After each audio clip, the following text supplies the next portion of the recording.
प्रियो, प्रारंभ से लेकर अंत तक यदि हम यहूदा के राजा आहाज के बारे में देखें तो आप पाएंगे कि उसके जीवन में उसने ऐसे ऐसे काम किए जो कभी भी परमेश्वर के सामने ग्रहण योग्य नहीं थे, परमेश्वर की दृष्टि में घृणित थे।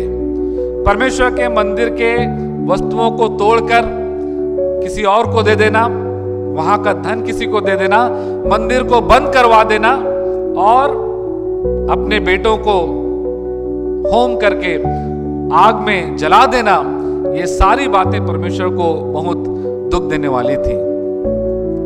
लेकिन उसके बावजूद हम ये पाते हैं प्रियो कि आहाज, जिसका जीवन परमेश्वर के सामने बिल्कुल भी यदि हम बोलें तो ग्रहण योग्य नहीं था, उसके बावजूद हम देखते हैं कि परमेश्वर यशायाह के द्वारा से खबर भेजता है राजा आहाज को, मत डर, कि अपने परमेश्वर यहोवा से कोई चिन्ह मांग। राजा आहाज को खुद विश्वास नहीं होता कि परमेश्वर मेरे साथ है, क्योंकि वो जानता था कि उसके काम कैसे हैं। और ऐसे समय में परमेश्वर उससे कहता है कि कोई चिन्ह मांग। यदि तुझको डाउट है, तो विश्वास नहीं कर पा रहा है, कोई चिन्ह मांग, मैं तुझको उस चिन्ह के द्वारा से आश्वस्त करूंगा कि मैं तेरी सहायता करूंगा।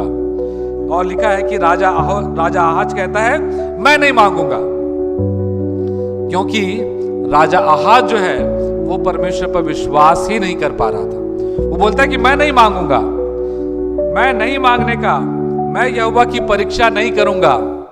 और तब लिखा है, परमेश्वर कहता है यशायाह के द्वारा से कि हे दाऊद के घराने सुनो, तुम मुझ पर विश्वास नहीं करते, तू मेरी बातों को नहीं मानता, तू अपने आवश्यकता के लिए मेरे पास नहीं आता, तो भी कहता है प्रभु कि प्रभु आप ही तुझको एक चिन्ह देगा, तुमको एक चिन्ह देगा, एक कुमारी गर्भवती होगी और पुत्र जनेगी और उसका नाम इमानुएल रखेगी।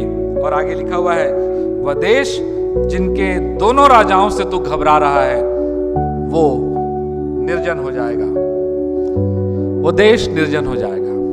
प्रियो, राजा आहाज, जो कि हमारा, मैं यदि बोलूं तो गलत नहीं होगा कि ये एक ऐसे व्यक्ति का प्रकटीकरण है, यह प्रतीक है जो कि पापी है, जो कि परमेश्वर से दूर है, जो कि परमेश्वर की नहीं सुनता, जिसको परमेश्वर की परवाह नहीं।